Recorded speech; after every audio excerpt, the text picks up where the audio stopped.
Selamat malam Pak, perkenalkan nama saya Denciza Siaan. Saya dari kelas 11 Otomasi 1. Di sini saya akan menjelaskan materi tentang desain produk. Saya juga mengerti tentang daftar isi. Yang pertama ada pengertian desain produk, yang kedua bagian-bagian desain produk, yang ketiga manfaat dan tujuan desain produk, yang keempat ada fungsi desain produk dan fungsi kemasan produk, yang kelima jenis-jenis kemasan produk, dan yang keenam tujuan kemasan produk. Di sini saya akan menjelaskan tentang pengertian desain produk terlebih dahulu.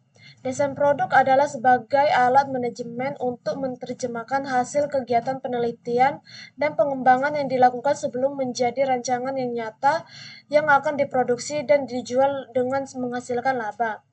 Pengertian desain ditemukan oleh W.J. Stanton pada tahun 1981 yang telah diterjemahkan oleh Dr. Buchori Alma dalam bukunya Manajemen Pemasaran dan Pemasaran Jasa, yaitu yang dikatakan produk adalah seperangkat alat tribut baik berwujud maupun tidak berwujud, termasuk di dalamnya masalah warna, harga nama baik perusahaan, nama baik toko yang menjual, dan pelayanan pabrik serta pelayanan pengencer yang diterima pembeli guna memuaskan keinginan.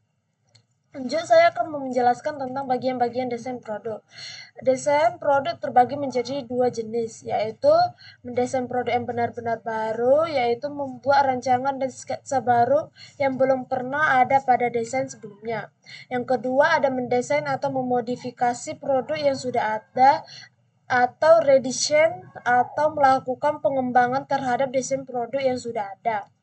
Yang ketiga, manfaat desain produk. Manfaat desain produk ada 5.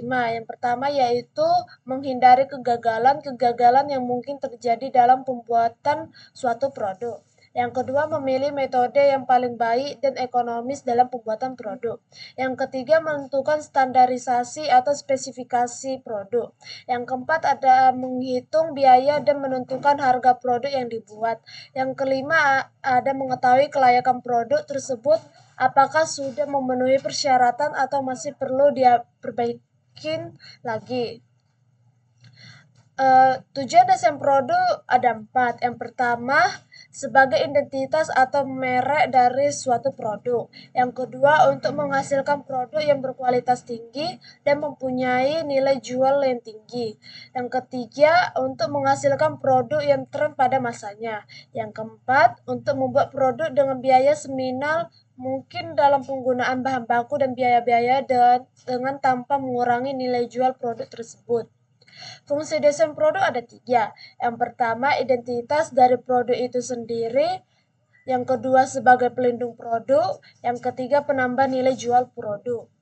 Fungsi kemasan produk ada 2, yaitu pertama, fungsi protektif, berkenan dengan proteksi produk, perbedaan iklim, prasarana transportasi, dan saluran distribusi yang semua berimbas pada pengemasan.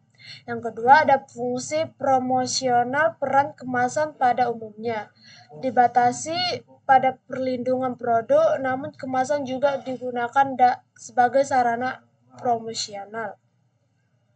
Lanjut, ada jenis-jenis kemasan produk.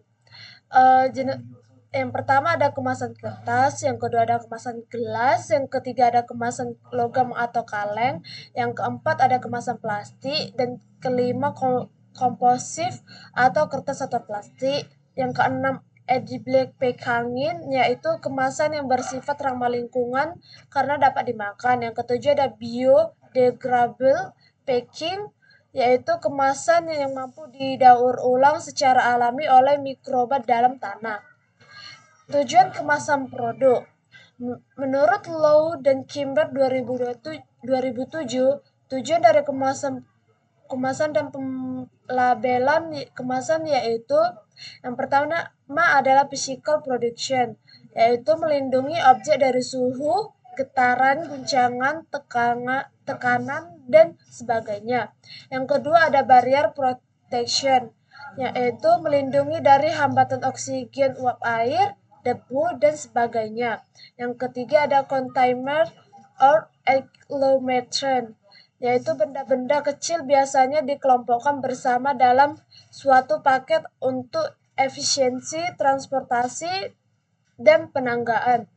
Yang keempat ada information transmission, yaitu informasi tentang cara menggunakan transportasi daur ulang atau membuat paket produk yang sering terdapat pada kemasan atau label.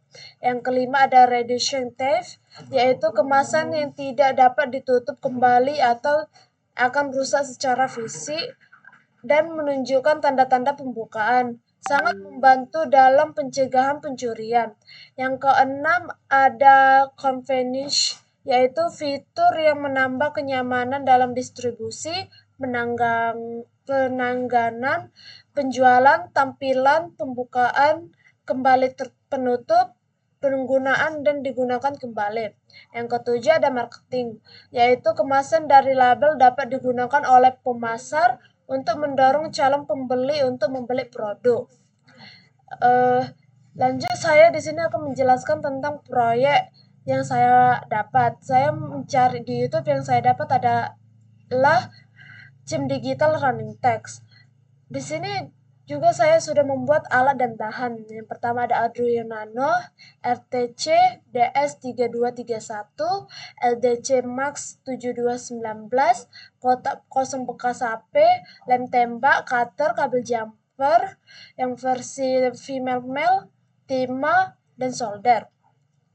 Saya membuat jam digital running text ini tidak hanya menampilkan waktu secara digital, tetapi juga dapat memiliki teks berjalan atau running text yang dapat digunakan untuk menampilkan informasi tambahan seperti tanggal, hari, tahun, maupun pesan khusus.